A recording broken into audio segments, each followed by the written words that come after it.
but it's an '08 and needed the whole thing. Sure, And they told sorry. me, they said, we have no idea when we're getting the parts because of China stuff and then the Panama Canal, that shipping. Not our industry, in our opinion, not things we. This is the Penn Harris Madison side of the table. Yeah, I Banging didn't the see gavel. Larry over there, I'm sorry. Larry, did you get back there? Ever. Sorry. I got it. Perfect, okay. Tune, really. All right, good morning, everyone. I apologize for being a couple minutes late. We're going to go ahead and call the meeting to order and move to the approval of minutes from the July 20th special meeting of the Redevelopment Commission. Any comments on that?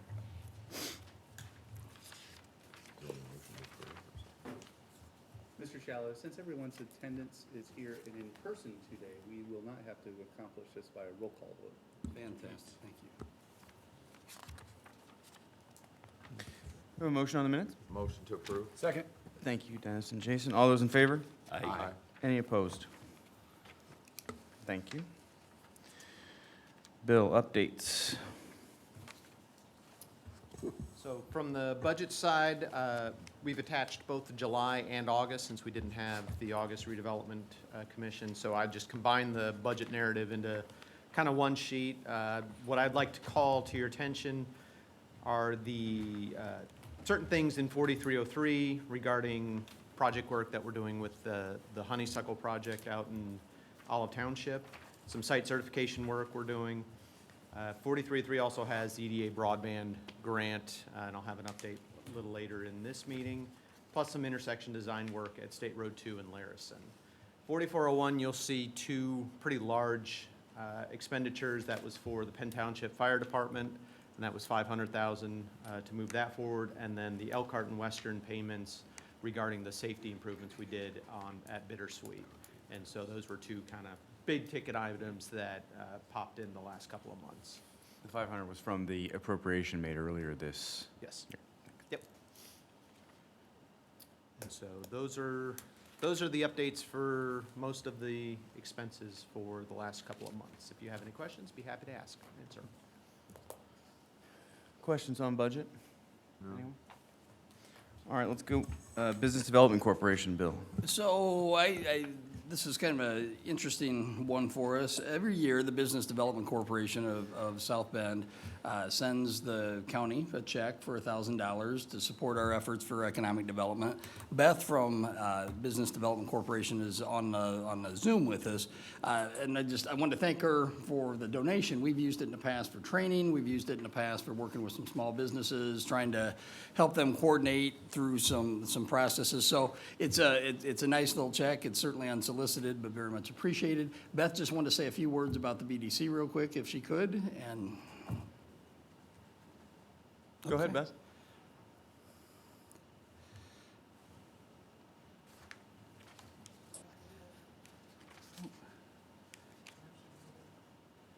The mute, the unmute.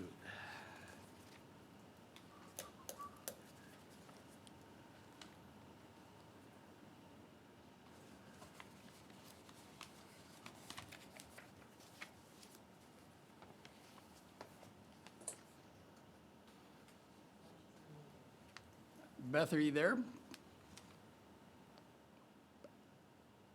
Well, we'll get there.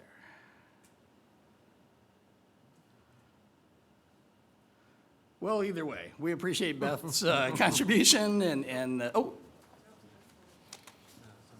that's okay. So either way, we appreciate their yearly contribution. We thought we'd let you know that, and then we'll move on. So the next item, item 3, is properties being held for resale. It's a Mr. Shallow? yes. I just received, somebody on the meeting just texted me and said that if the meeting started, we are on mute, so individuals cannot hear us. Oh, well, that could be part of the problem.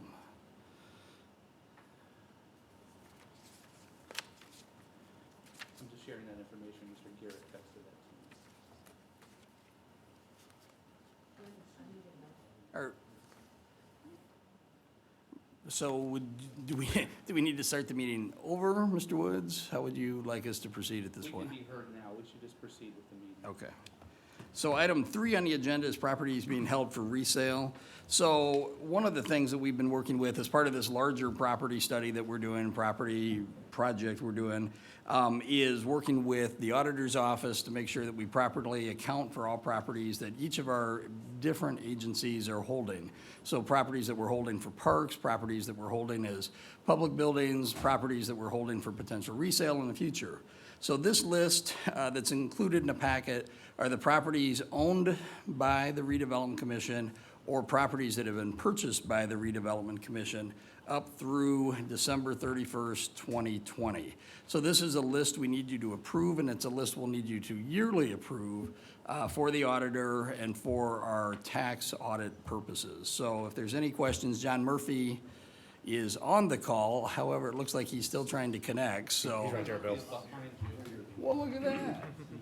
John, if there's In the anything- flesh. The reason we need this is that we changed the way we do our annual financial report. It's more of a GAAP-based report, much more detailed. Jessica Clark put this together last year for the 2019 audit. We have it for the 2020 audit, so it's required for our financial report. Get your approval. Thanks, John. Bill, this is different than the study you guys are doing to give us a comprehensive list. That is correct. Okay, Yep. all right. And I will tell you, Tom, and we'll talk about it later, we have found that we have a whole bunch of properties we had no idea we owned, and we have a whole bunch of properties that we thought we owned that we don't own. So this has been a good exercise, but again, we'll talk about that a little later. So a motion on this Please. for approval. Can I have a motion? Motion to approve. Thank you, Dennis. I'll go ahead and second. All those in favor? Aye. Any opposed? Thank you. New Carlisle, Bill? Certainly. So the first item on the list is Resolution 2021-19. What we're going to ask for you to do, we'll talk about it very briefly, but we're going to ask to table it because we're still trying to get all the right names and the right spots and the right information. It's your special meeting on July 20th. We asked for your consideration. You chose to approve up to $650,000 for the New Carlisle Olive Township Fire Station project. Again, we're working through the details. They've signed a contract. They've actually started demolition of the project to move forward with construction. But what we need to do is get this document and resolution with all the proper names in the right spots. So this is as you had, or as we talked about the last meeting, what they will do is they will provide us with invoicing, will be part of the process, and we will pay, it'll be a pay-as-you-go contract as opposed to just a lump sum provision to them. So if there's any questions, we're happy to answer them, but again, we'd ask that you just table this till the next meeting. And from a timing standpoint, that doesn't create any timing issues for them, so, No bidding problems. nope. Okay. Questions? If there are no questions, I'd move to table it. I'll go ahead and second that. All those in favor? Aye. Aye. Any opposed? Thank you. Item B on the agenda, B2, are the Willow Road parcels. Back earlier this year, we brought before you a request to rezone 3 properties owned by the Redevelopment Commission that are at the corner of Willow and State Road 2. You voted to move forward with rezoning. We received unanimous approval by the council. However, we had a provision that got added to the written commitments. It's provision C, and so one of the things that we are looking to do anyway is add a buffer corridor along Willow Road. We had put that language in as an additional commitment as part of the rezoning, but the council added some additional language. They added the language as amended and future recreational space. So if there is the opportunity to add a recreational space, whether that's a trail or some type of other recreational space in that buffer corridor, that was language that the council asked to add. They approved it with those changes, but it's approved subject to you ultimately approving these written commitments. So they've approved the zoning subject to you approving these written commitments. So we would ask for your approval of these written commitments so that we can move forward and finalize the zoning. Does it have to go back to them then? It does not. So, very, I think that's clear, yeah? Everybody else? sorry, I tried to Good. make that as straightforward as possible. Can I have a motion for their approval? Second. I'll go ahead and make the motion. Tom, second. All those in favor? Aye. Aye. Any opposed? Thanks. So the next item in your packet is a professional service agreement with Barnes and Thornburg. Over the last several months, Barnes and Thornburg has been working with us as we've looked at not only the New Carlisle Economic Development Area, but also the potential for a solar farm project in the or adjacent to the New Carlisle Economic Development Area.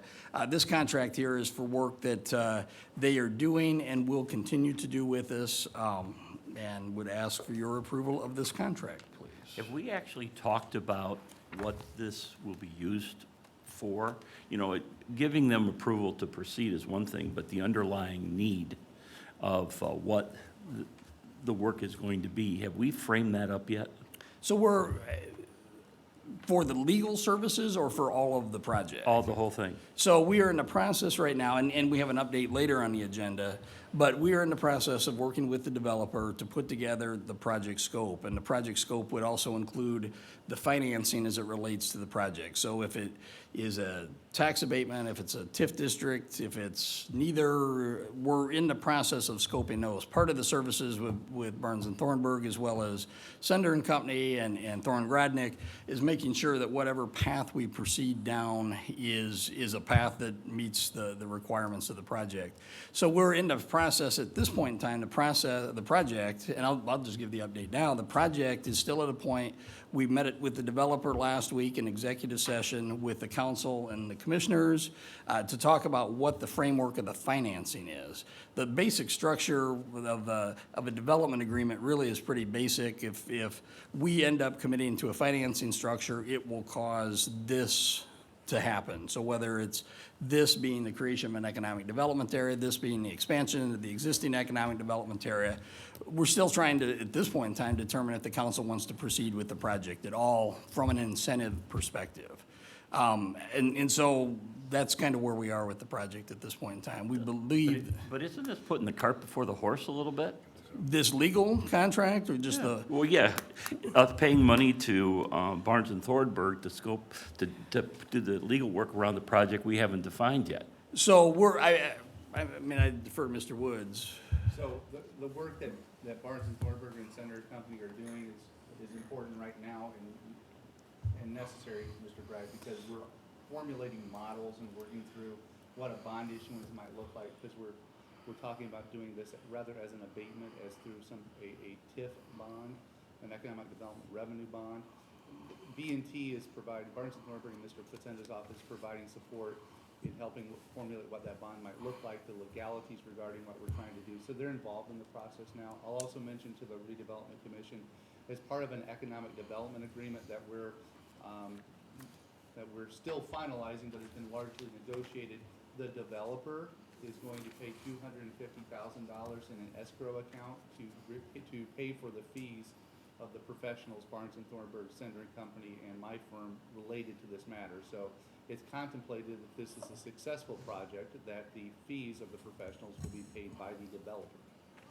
But we do, it would be prudent to have Barnes and Thornburg engaged so they can continue to participate in meetings and help us overall with the structure of the transaction. Why would the redevelopment commission be contracting with them if it's a possible tax abatement, though? It will not be an abatement, Mr. Critchlow. What's been requested by the developer as far as abatement is something that cannot be accomplished legally under Indiana law. I know other counties have done it, but it's the opinion of myself and the attorney for the county council, as well as Mr. Facenda and our financial advisor, that we cannot commit to a 25-year abatement and bind an elected auditor as to what they're going to do as far as the treatment and assessment on that property for 2 decades. It's just not anything we can commit to here, because I think Mr. Sender said it best. At some point in time, there'll be litigation over it, and it won't be the people sitting here at this table, but we believe that to be contrary to Indiana law. So that is what the developer asked for in order to try to maintain the project, because it's believed to be a good project. There was discussions of using the structure that we've used before, such as with general sheet metal. where we have a very narrowly tailored economic development area that is solely supported by one bond. So there's no expansion of a TIF area. We're using a scalpel instead of a sword to create a very narrowly defined economic development area for this one project that will be supported by a developer issue and purchase bond.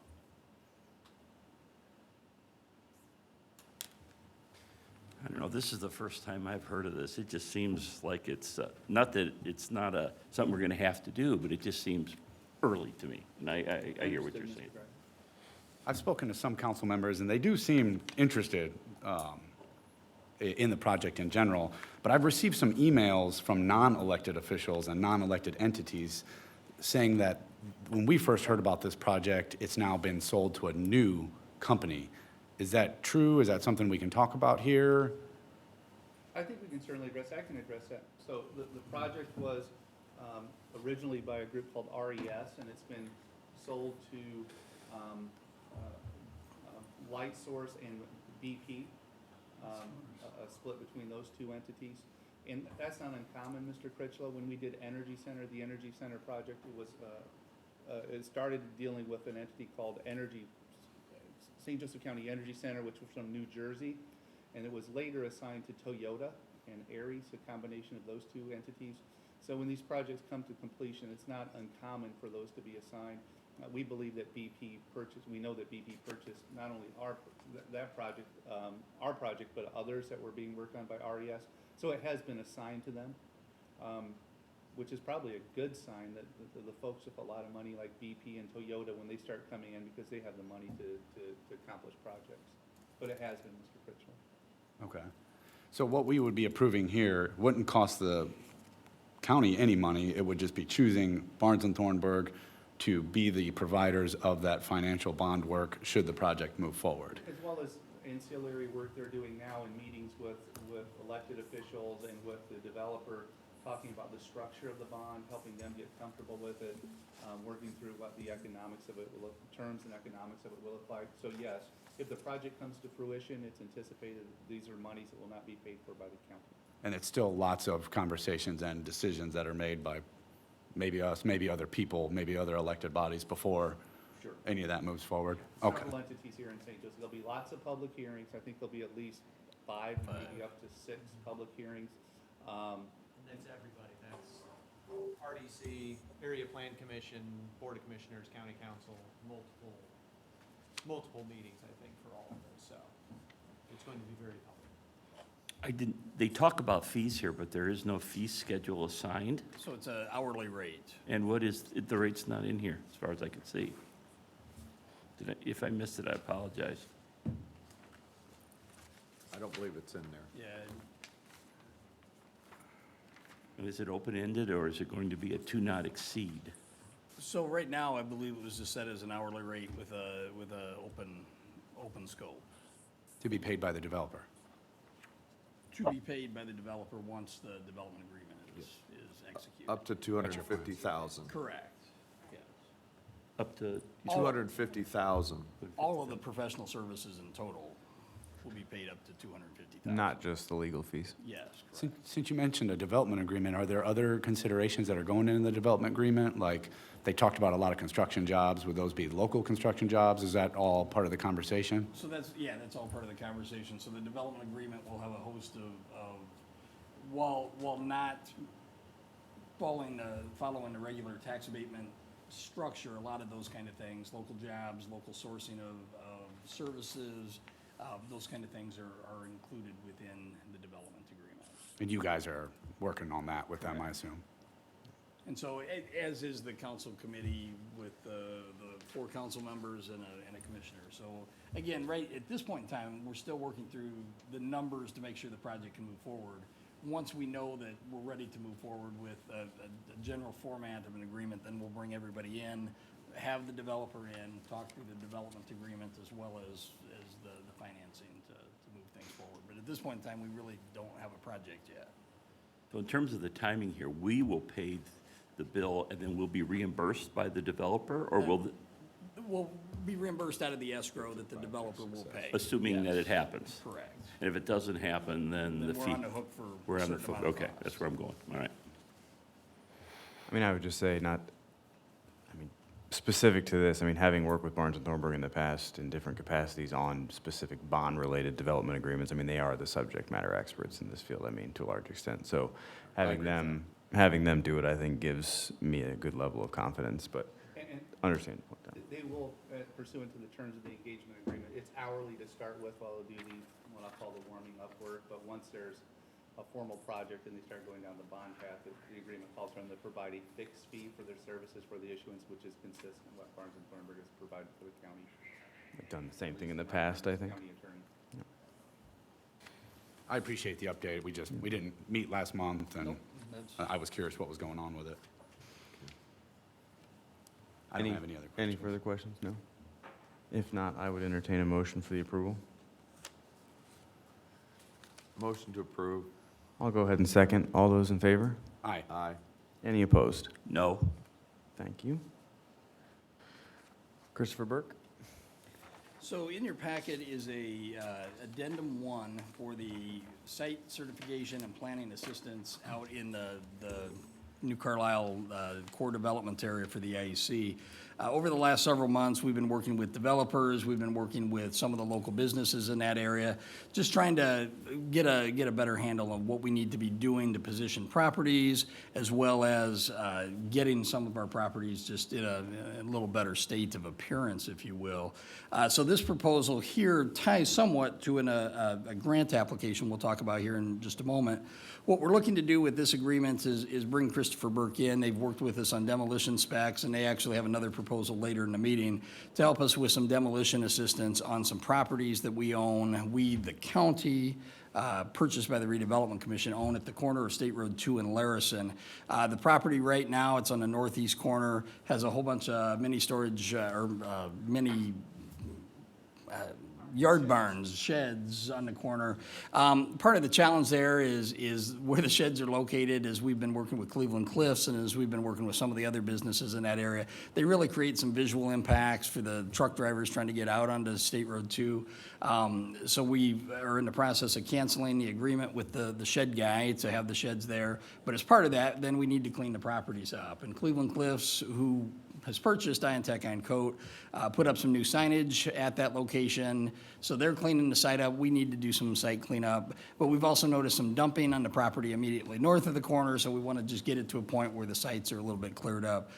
From a staffing standpoint, our engineering office is way understaffed at the present time, so we just need the outside resources. The proposal here before you today is a not-to-exceed amount of $16,000, would increase the total work to $38,000 for this task element. What we would anticipate, once plans and specs are drawn up, would go out to bid and clean this corner up, as well as a house that we own over on Snowberry, a house that has been vacated for a while. We need to remove that too, because it's become a little bit of a nuisance property in the neighborhood. So we'd ask for your approval of this proposal so that we can start to do some cleanup in that area. So we're paying them 16 up to 30, increasing it 16 to get to 38,000 so that they can advise us on how to demolish buildings. So they'll help us put together the specs, they'll work with all the permitting necessary for IDEM, they'll work with our health department on securing all of the necessary well and septic disconnects and all the things that happen as part of a demolition process. But just internally, we just don't have, A, we don't have capacity staff-wise, and B, we just don't have that resource. So one of the other things that Christopher Burke will be doing is helping us put together a kind of a work scope as we do demolitions. It's just not something the county has been in the game to do recently, so it's something, a skill set that we need to build within our bench, and so this is an outside service we just need to bring in to help us move some of this stuff forward. Has the state approved the intersection changes? So we actually have a call with NDOT this afternoon to talk about the intersection 2 in Timothy and then 2 in Larison today. So just some updates on what they're doing. Short term, it sounds like 2 in Timothy is going to be their next major improvement. They did 2 and I think they call it School Road or whatever the road is that the New Prairie High School and New Prairie Middle School are on. They did that 2 years ago. So they're working their way east and working to coordinate some of those things with us. So we'll get an update this afternoon where they are with some of those things. Be happy to pass that along once we get that information. Additional questions? If not, I'd entertain a motion. Motion to approve. I'll go ahead and second. All those in favor? Aye. Any opposed? No. I'm no. Tom, Jason, no.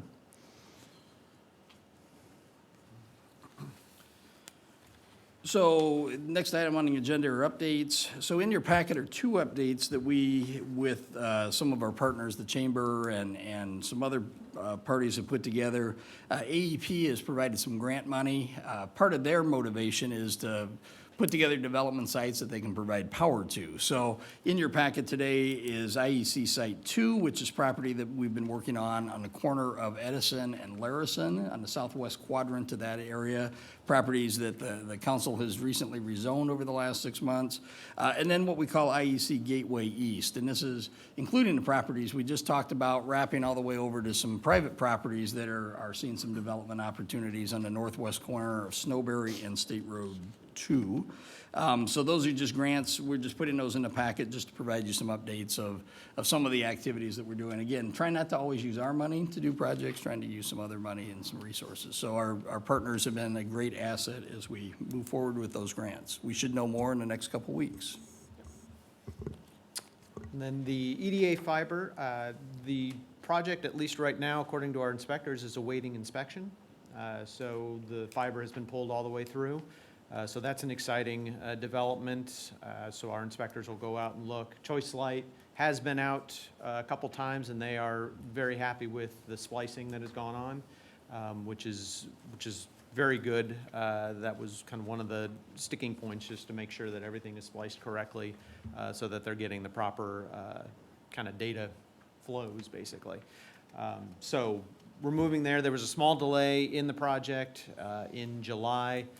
Some of the conduit that was put in from a previous project, so the project where we redid Walnut and included some infrastructure, sewer and water, there was some conduit that was put in that had joints that basically, and I didn't go upstairs and get it, but the pipe kind of looked like that. So when they tried to pull fiber through, it obviously was blocked. And so there was some additional work that the contractor had to do in order to get that fixed, and so they were able to pull the fiber. So that project is very close to wrapping up, is what it sounds like. We've received the first reimbursement. That was about $200,000, I think, and then the next reimbursement will be a much larger one. We'll be getting that. I'll be filing that probably this week, and then we'll have the closeout reimbursement once the project is completed. So we're excited about that one finally finishing up. And then just an update on the New Carlisle Town Loop. The bid was awarded by the BOC to Pemberton Davis out of Mishawaka for that town loop. That was on August 17th. All the contract documents are with the contractor right now. We're just waiting to receive those back for the approvals, and then we'll start going. I know there's been some design talk with the town engineer about where it's got to go and how it's going to look. So we've got moving on that. I anticipate that starting this year as well.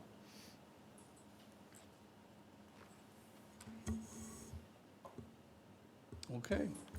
And then the last item was solar project updates. I mean, I think we've covered most of those, so.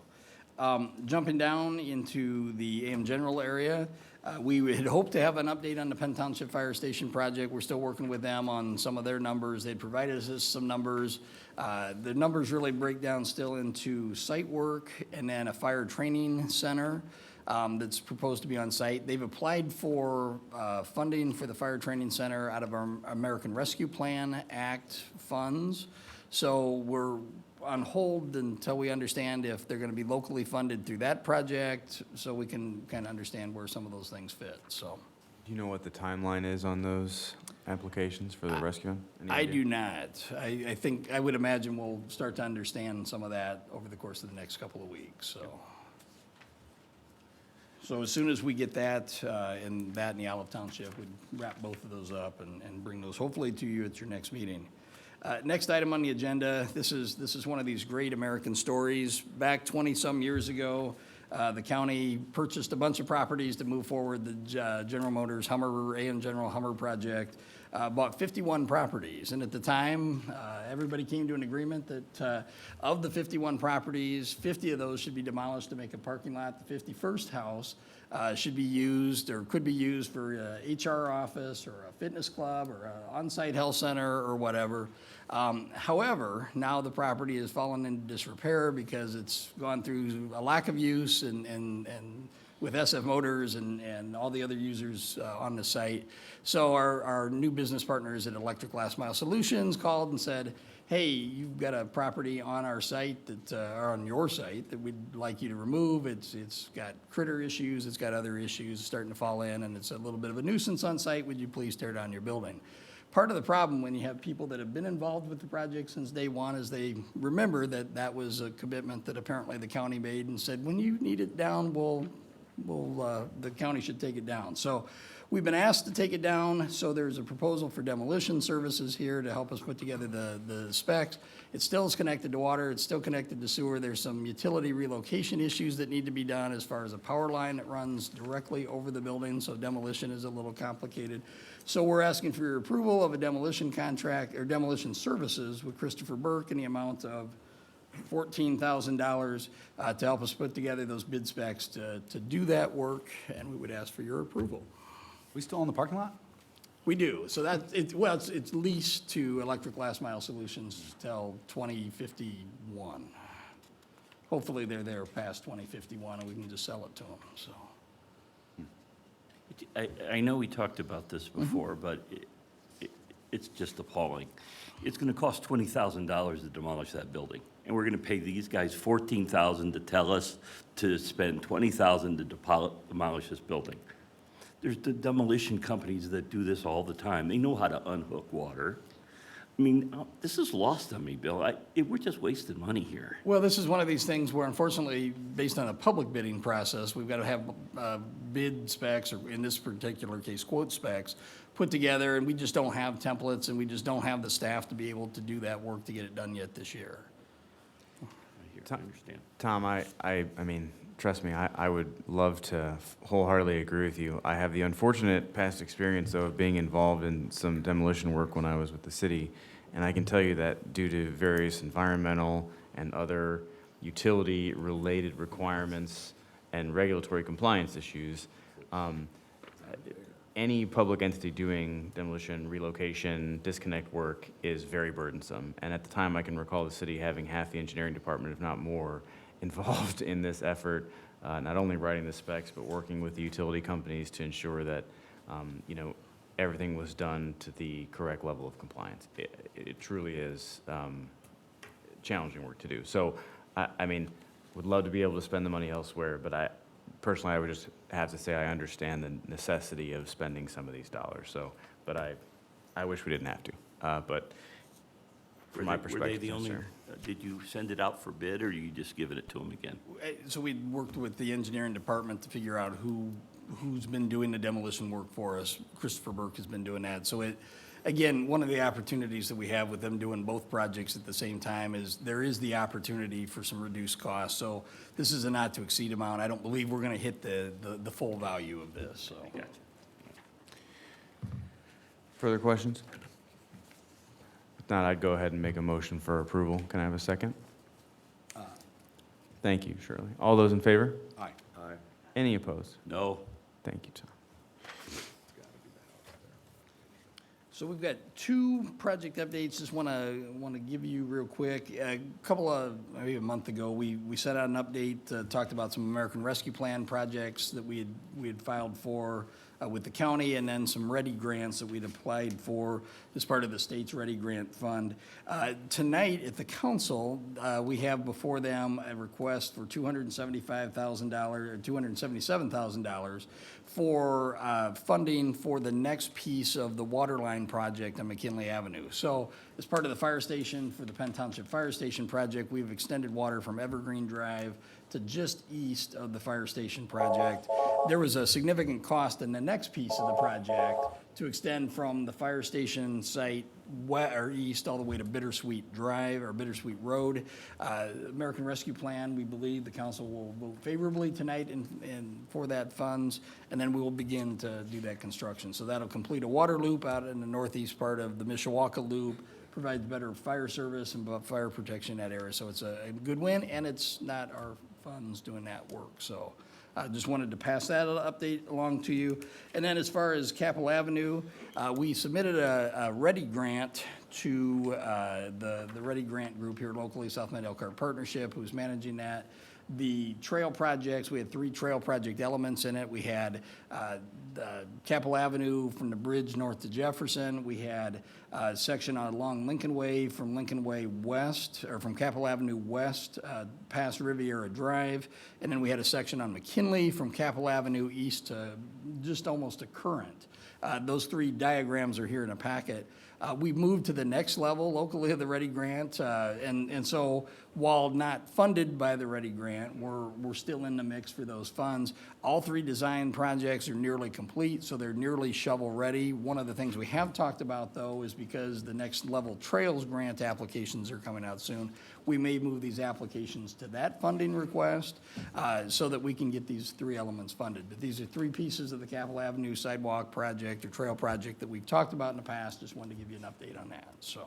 Hey, Bill, is there any other sites you'd be looking at for the next trail funding? I know that hopefully, I know everybody's hoping the state's going to keep throwing more money at that. Is there any other sites you'd be looking at in the future? Yeah, so there's actually, and we'll talk about it a little bit with the next item, but probably the next trail piece that we're really looking at is from North Liberty east to Potato Creek, and then from Potato Creek east to Lakeville. Oh, yeah. So as the state is throwing tremendous amounts of money into the utility work for the Potato Creek Lodge, that will likely build the trail for that section. Along and then 4? Along 4, so Yeah, along the that'd be south side of 4. And then what we're doing is working with Avonmarsh Consulting, because they're doing the work on that piece, to then do a right-of-way study to go from the main entrance east into Lakeville. So looking at Oh, that'd be different amazing. corridors. I've So- ridden my bike on 4, it sucks. It does, it does. It's nice there's a shoulder, Whizzing by kind you. of, but not much, so. So that's probably the next piece, and then looking at some other pieces out in the New Carlisle area. The connectivity, though, that's what the state really wants to see, right? Absolutely, No, yep. that's awesome. Yep. Thank you. Yep. So skipping down to the Wyatt Economic Development area, I've been here 6 years, and this is the first time we've ever had an action item in the Wyatt Economic Development area. So it's kind of a big step, big day as far as that area. Speaking about the Potato Creek Lodge, one of the things that in some meetings we've had with the state is connectivity conversations. So not only do they want to talk about utilities, do they want to talk about trail access, broadband, other connectivity pieces, but then how State Road 4 works as a piece. Shirley would know very well that you can go east on Pierce Road, but at some point you hit Miami and you dead end into a field. And there's a gap between Miami and 331. And so what this proposal before you today is a study to look at the potential to extend that 1.2 mile stretch, or to extend Pierce Road 1.2 miles to get to 331. So that gap, which has existed for probably since the road network was built, has been missing. So what we'd like to do is enter into a study agreement with Lawson Fisher to study that corridor. As we look at Pierce Road and State Road 4 as a corridor, it goes all the way from State Road 104 in LaPorte County all the way almost to Goshen. So having this 1.2 mile gap in that network, would improve connectivity, certainly would improve access from the southern towns to State Road 19, to Elkhart, to other areas. So asking for your approval of this contract. It's a $58,300 contract, and would be happy to answer any questions. Is that gap private property right now? So it is indeed, and it's interesting based on the property lines, that the property line would run right down the center of the road center line. So it would run right on the property line split between the So we'd fields in have that to area. negotiate with 2 different There's sellers. actually 4 different property owners that make up that whole corridor. And fun. really, if you, there's a lot of work that still has to be done. I think part of the challenge and part of the reason why that section of road maybe never was built is that the road, there's some grade issues, there's some drainage issues, there's some wetland issues. So this study will be broken up into segments, and so we'll get the milestones. So we'll do some basic work, they'll do some basic planning through LiDAR and just general topo study. We'll identify wetlands, get to a point where we determine if the road can go straight from point A to point B, or if it's got to go a different corridor, or it may just not be feasible to build a road at all. But we don't see any indication that anybody's ever actually done a study to determine the feasibility of road construction. The other piece of this too is the state through the federal Department of Transportation has already provided us funding to improve Pierce Road from the interchange east to Miami.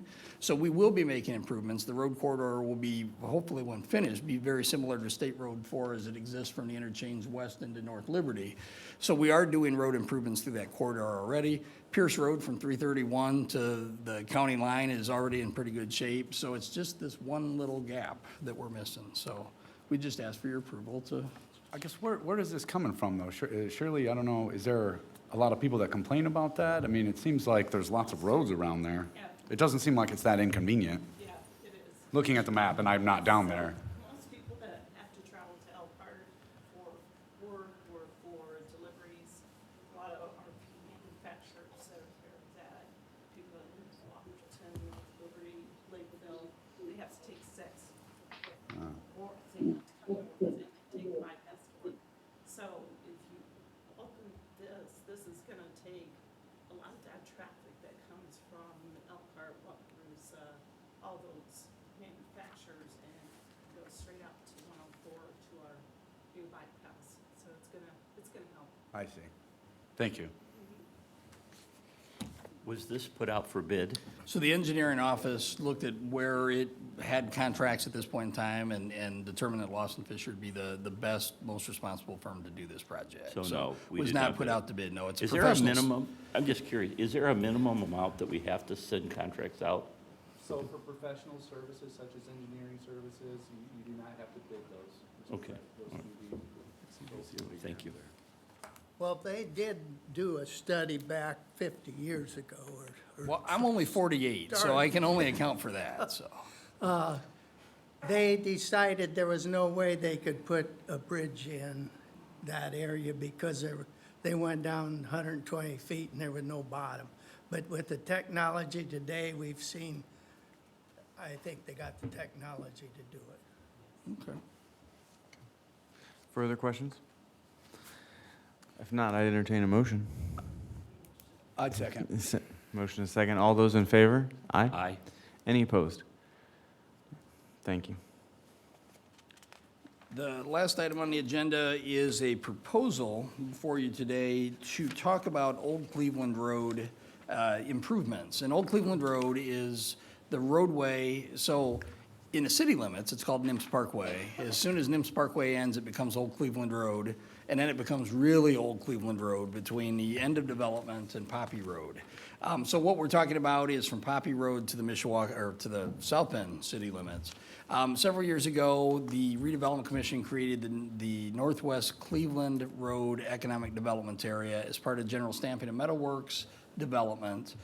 That money, so they created an economic development area, put together a TIF district, sold a bond to make improvements on some infrastructure in that area.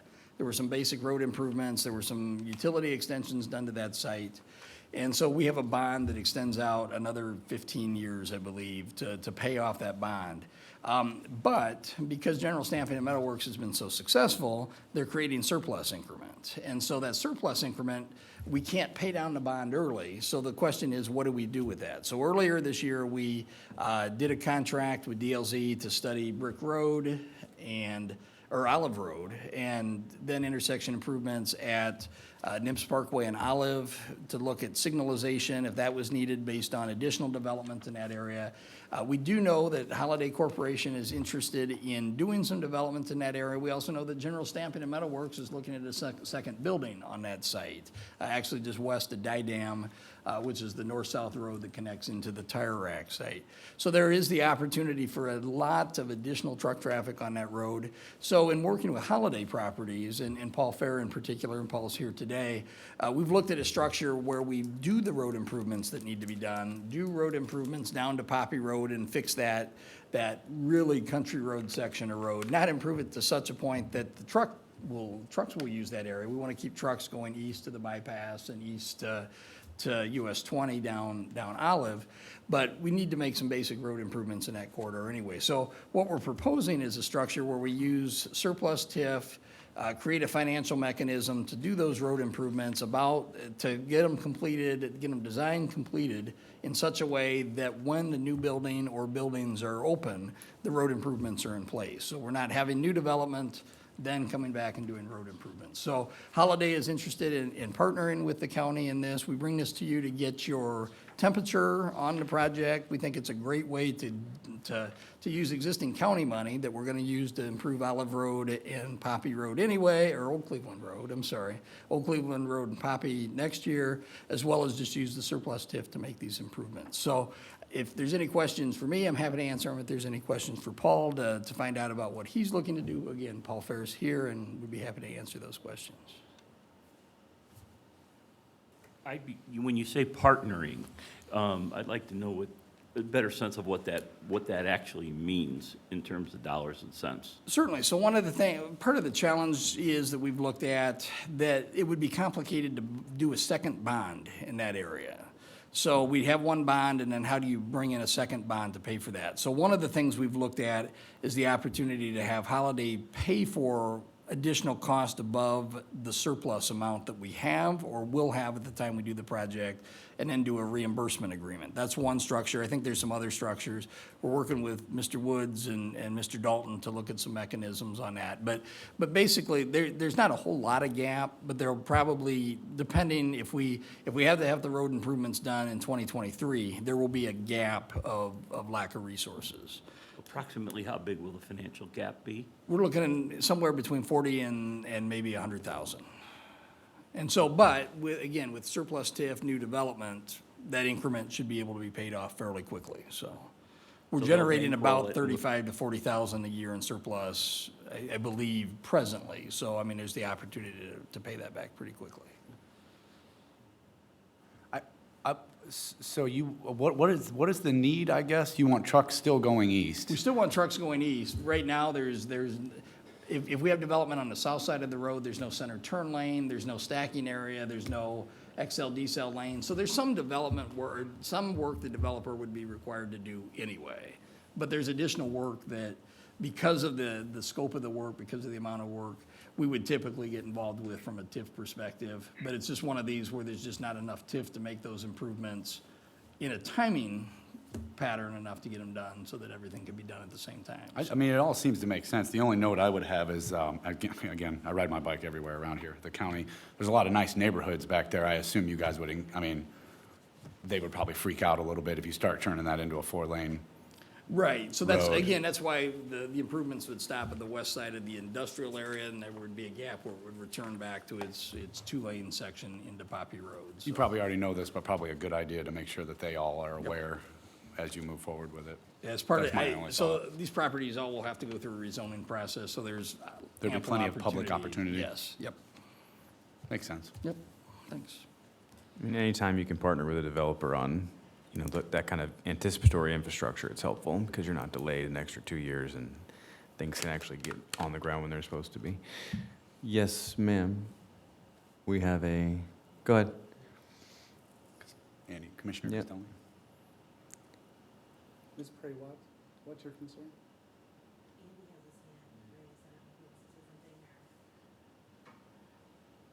And if you had a comment, go ahead and make it. Thank you. I just wanted to not help Bill, but to point out as well, one of the issues that we've seen in that general area is in the German Township with some of the South Bend development, we don't have adequate roadway systems. So that's really put a burden from a residential standpoint. So we're trying to get out in front of this and do some proper planning to begin with, so we don't end up with the kind of issues that we've seen as a result of some of the Ameriplex and the development out in South Bend. Thank you. Further questions? No action needed today, just temperature, so, okay. I saw enough head nods that we'll bring back. Oh, yeah, no, definitely. Thank you, Bill. Excessive head nodding. Thanks, Bill.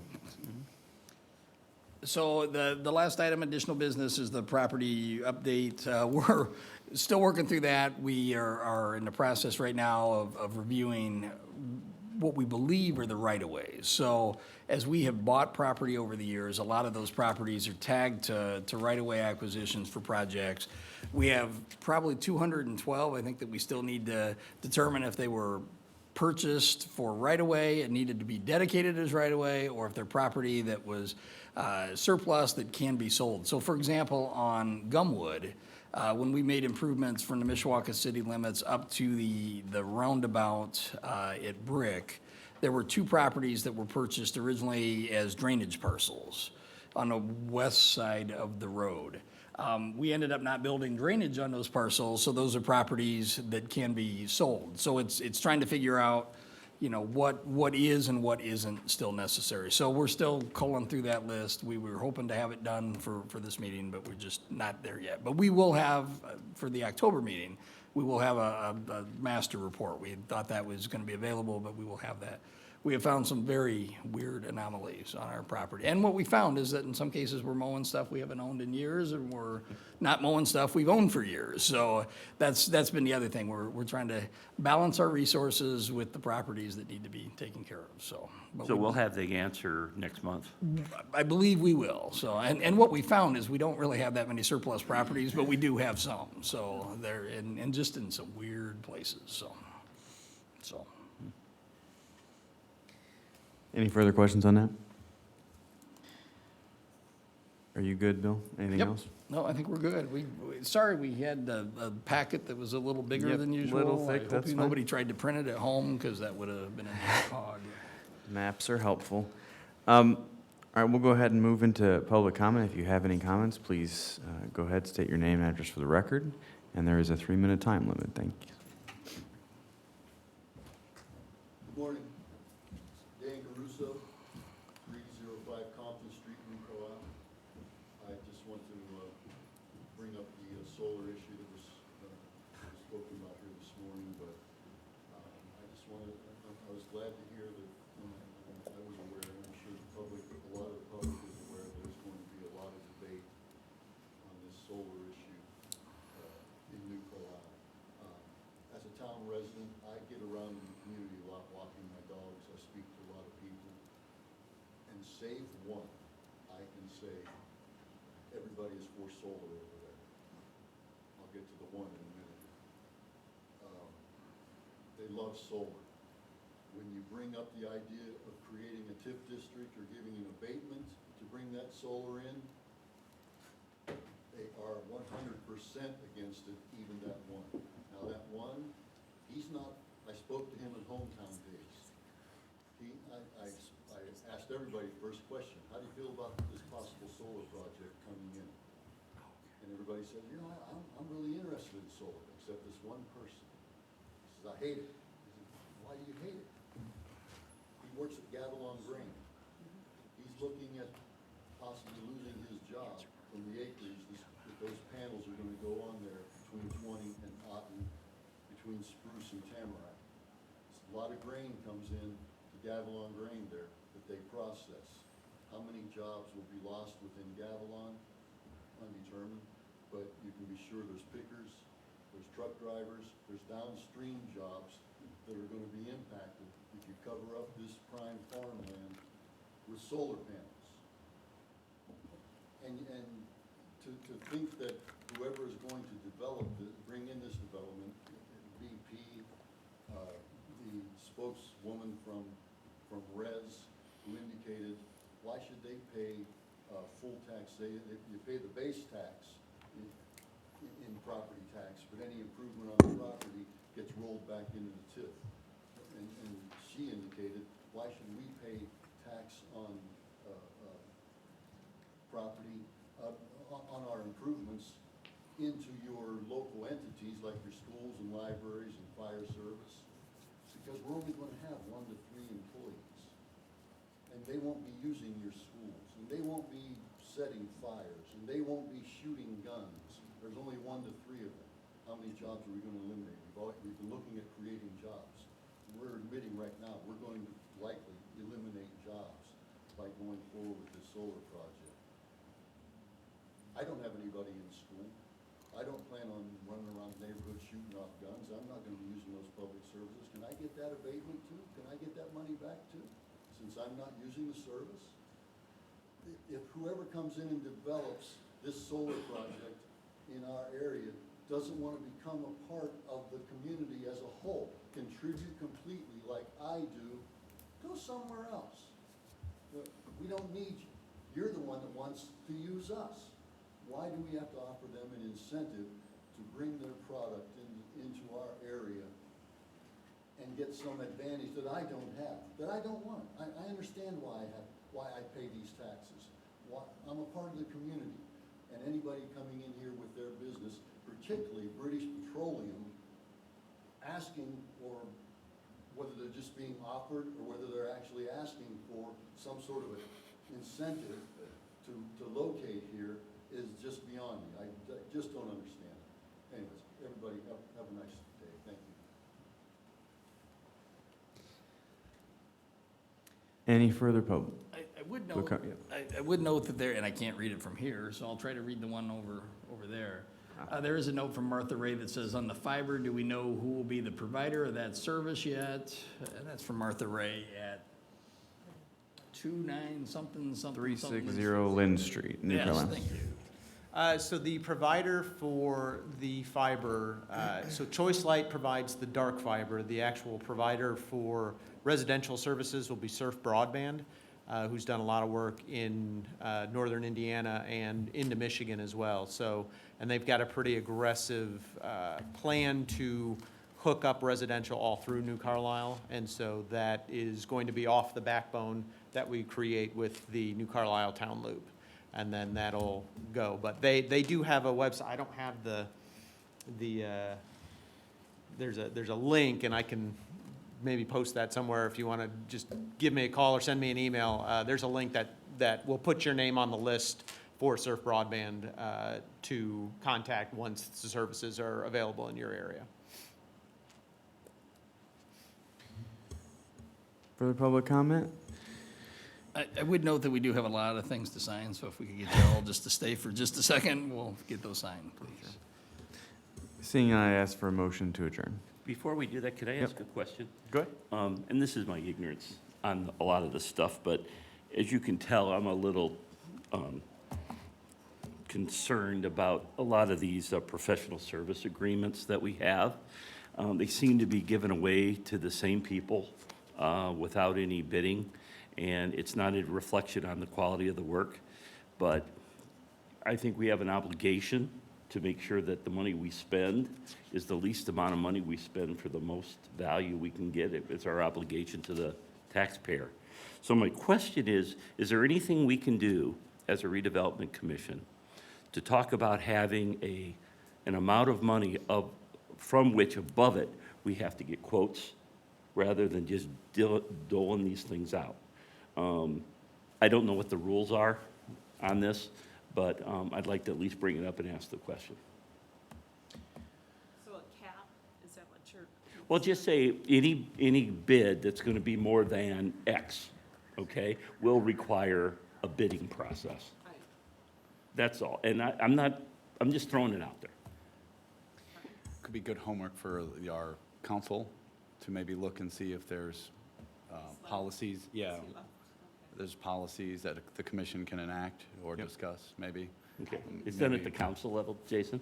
I meant this body. Oh, this body, yeah. Okay. I meant our legal counsel. Okay, oh. Who's left the room. Yeah, I was going to say, I mean, I think as Jamie alluded to earlier, I mean, legally, there's no requirements in certain areas. I think what might be helpful is we can certainly ask Jamie what precedent exists, if any, for independent appointed bodies to set those kind of limitations. I'd also just ask from your perspective, you know, what does that look like in terms of volume? I mean, how many of these things are going out? I know it seems like a lot because, you know, once a month, this is our responsibility and this is what we do.